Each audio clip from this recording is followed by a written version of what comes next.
Hi guys, my name is Barry and welcome back to the channel. Today I'm going to be talking about Thanksgiving, which is the 2023 movie directed by Eli Roth. Now this is going to be a spoiler-free review, so if you haven't seen the movie, don't worry, there's going to be absolutely no spoilers in this review. If you are looking for spoilers though, I will be doing a spoiler review which will be released tomorrow, so that will have everything in it that you might want to know about. I had the privilege of being amongst the first people to see Thanksgiving in the whole entire UK, and that's thanks to Sony for that, for inviting me over to the premiere in Manchester. So Thanksgiving, guys, I think a lot of you will know how this all began. It began as a fake trailer in the Grindhouse double feature with Death Proof and Planet Terror. Sandwiched in between those two movies was a few fake trailers. We've already had a few movies made based on those fake trailers, and Thanksgiving is the latest one. This is the one that I was looking forward to most because it looked like it could have been, if they made it, and they did, it looked like it would have been one of the better ones in these fake trailers that become movies, because it just seems like one of those films that could be a really good teen slasher film. The story follows an event that happens at the beginning of the movie involving Black Friday, and because of what happened, someone wants to get revenge for what happened at the beginning, and they dress up as this John Carver character, almost like this pilgrim. I'm sure you guys in America will know who he is. He dresses up as this pilgrim, and he goes around killing people one by one in a costume, and we don't know who it is. So it's like a whodunit movie, or it is a whodunit movie in the same vein as those old slasher movies from the late 90s. Something that I absolutely love because I grew up as a teenager in that late 90s teen slasher phase. So it brought back a lot of memories. I love horror films that are set in a quiet little place, a quiet little town or a quiet little village. When you get films that are set in the city or anywhere else that's busy, I always feel like there's nothing to be scared of because there's people around. Whereas in Thanksgiving, they're in a little village, a little community where there's not a lot of people around.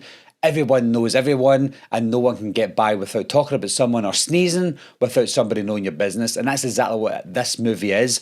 So I love the feeling, I love the aesthetic to the film. It is set at Thanksgiving as well. So it's just before Christmas time, and you get a kind of Christmassy vibe with the turkey, etc., but not quite Christmas. So I just love the whole feeling because it feels like a community movie, everyone getting together, whether they're good or bad, everyone just getting together and being happy. This film's got quite a few teenagers in it, and a few influencer teenagers in it as well. I can't remember the girl's name, but she's like a massive TikToker. She's one of the characters in the movie, and I thought to myself before I saw it, I'm probably not going to like these characters or even relate to these characters.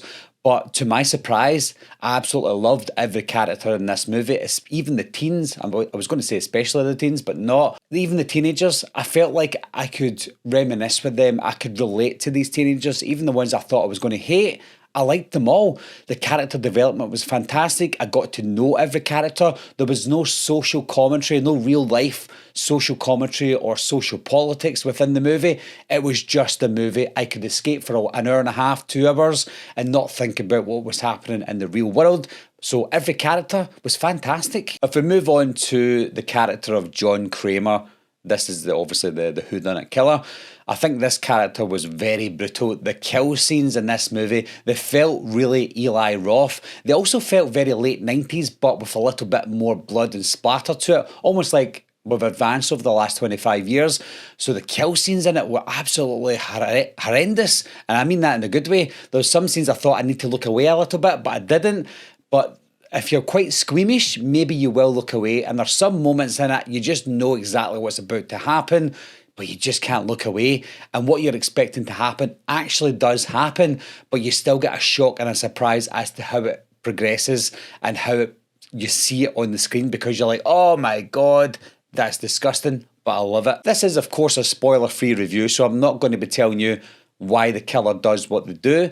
All I can tell you is the reasons and the justifications for the killer and doing what they do, I'm okay with that. There is a lot of films, for example Scream 6, the justifications and the way that they show how it happens, I thought was pretty bad. Whereas in Thanksgiving, the reveal of the killer was good. The killer was good, and the motive behind it was good enough for me to go, do you know what? I'm happy with that. Obviously, I wouldn't do it in real life myself, but if that's your justification for what you're doing, I'm on board. For a long time, guys, I don't think I've been this excited about a film from start to finish for an awful long time. From the start of the movie to the very end of the movie, it's non-stop. Something's always happening, and even when someone's talking, what they're talking about helps you build up a picture of the movie. So from beginning to end, I was completely entertained all the way through it. It was an exciting film. It was scary at times. It was bloody most of the time. And the story was great. The setting was great. The aesthetic, the sound, the score, the sound design, absolutely top notch. Obviously, I was in the cinema when I saw this also. The audio was going to be great, but the audio was fantastic. Straight from the kills, to the score, to the build-up, to the jump scares, etc. I don't think I've got anything bad to say about this film, guys. It's not the best film of the year, as in overall, but I have to say it is one of them. Anyway, guys, if you've seen the movie, please don't tell us down below what you thought of it in terms of spoilers, because like I said, I will be doing a spoiler review for tomorrow, so save those spoilers for that video and leave the comments on that video. But for this one, if you've seen it, just let me know if you like it or not. If you haven't seen it, tell me if you're looking forward to it, and hopefully this review will maybe encourage you to go and see it, because I don't think it's going to do wonders at the box office. I think it will do okay at the box office, but I think this movie deserves to get a lot of money, because this movie was a really good, solid teen slasher film. Anyway, guys, thanks a lot for watching again. Thanks for subscribing, and I'll see you soon. Meeting adjourned. I'll be right back. What are you waiting for, huh? Coming to get you, Barbara. Ever played in the cat? Someone's in the back seat!